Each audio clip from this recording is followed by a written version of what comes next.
Good day to you, Sir, Madam. I'm Jeneline B. Ramos, 23 years old, married. I have one child. I am a graduate of Bachelor of Elementary Education. Good day to you, Miss Jeneline. How are you? I'm very fine, Sir, Madam. Okay, so what are the advantages of the employer if they will hire you? The advantages of my employer in hiring me is I am patient, hardworking, responsible. And since I am an education graduate, I can tutor their children.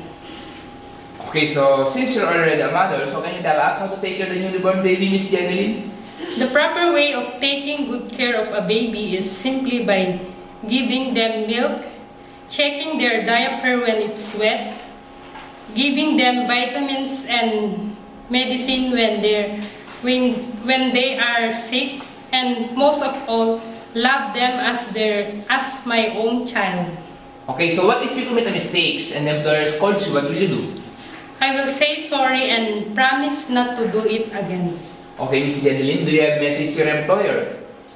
To my future employer, please do hire me because I need this job to earn money, to support my family, and for the future of my child. I promise that I will finish my 2 years contract.